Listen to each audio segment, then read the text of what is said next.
Hello, everybody. Dr. F. Scott Field here, and I'd like to introduce you to our newest sponsor. The NPTE Final Frontier is the review course that I wish was around when I took the board exam. For those of you who know my story, it took me a handful of times to pass that exam, and quite frankly, I really wish I had an exam review course around, just like the NPTE Final Frontier.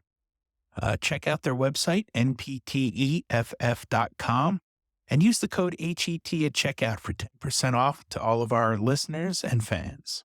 Hello, everybody, and welcome to another Teach Me Something Tuesday episode of the Healthcare Education Transformation Podcast. I'm your host, Dr. F. Scott Field, and we've been on a little bit of a discussion kick lately.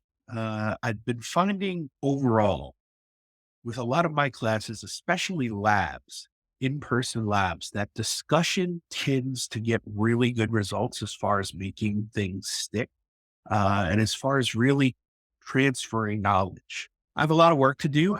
I think our discussions are getting better. And I wanted to look at two polar opposite ends of the spectrum today, for both students and for professors. And that is students that stay quiet and maybe don't participate. And then the monopolizers, the students that always want to raise their hand, always want to answer the question, kind of know everything all the time and have something to say about it. Both are useful, right? Both can be active participants in one way, shape, or form.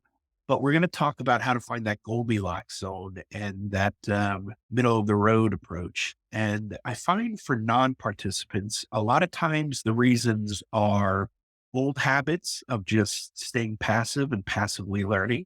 Could be cultural, right? It may not be culturally appropriate for them to speak up sometimes. Coming unprepared, just not having read, not having anything to contribute because they don't really know the topic or what's going on and what's being talked about, or just fear of embarrassment or being called out or picked on or made fun of, right? And there's a lot of ways that we can kind of break these barriers down for both students and for professors, right? If somebody is generally just a quiet and shy person, it's up to us to make that learning space one that is a safe space. We talk about this a lot, where they know that they're not going to be made fun of, right? Even if they give a wrong answer, we can talk about the ways that could be viewed as a possibility or a non-possibility, and then some other options. As far as not coming prepared or not knowing the content or the information, giving a couple of questions for them to look for in the reading beforehand could help with that. So you give them two or three questions. You say, this will all be found in the reading for next assignment, and we'll talk about it in class next time. That's a good way to approach that, to make sure they kind of do the reading. If you find that it's still becoming an issue, you can always, throw in a quiz on the reading.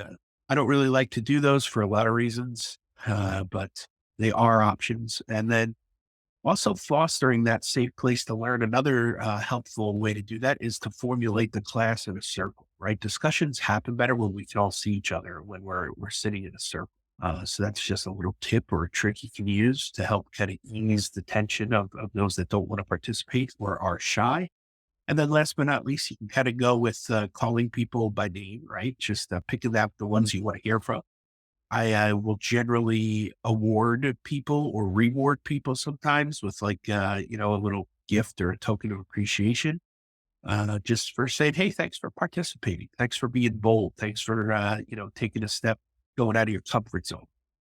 Then you look at the other end of the spectrum, uh, with monopolizers and those that always want to speak and want to, sometimes railroad the conversation a little bit and talk. That's okay too. Yeah, they can be very helpful and useful and have a lot of good insight a lot of the time. But one of the things you can do early on in the class is to just explain that, we want to make this as even as possible. And we want to have as many people participate as possible. We feel that helps enrich the learning.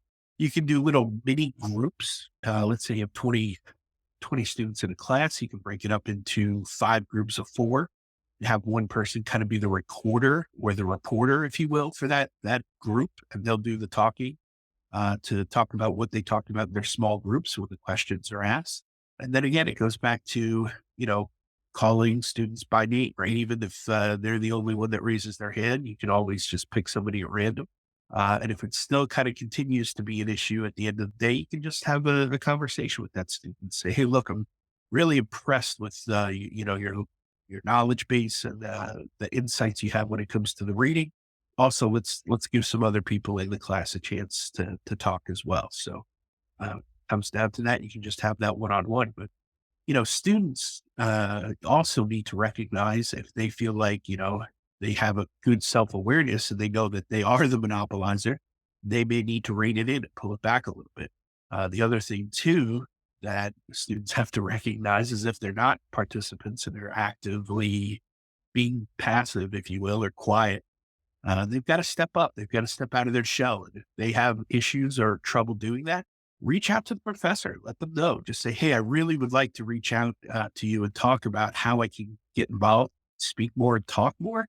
Just not sure how to do it. I don't really feel comfortable about it." Start there. Your professor will appreciate that. They'll find ways to work you into the conversations. So hope those two ends of the spectrum help kind of with both professors and with students when it comes to discussions and trying to learn through discussion.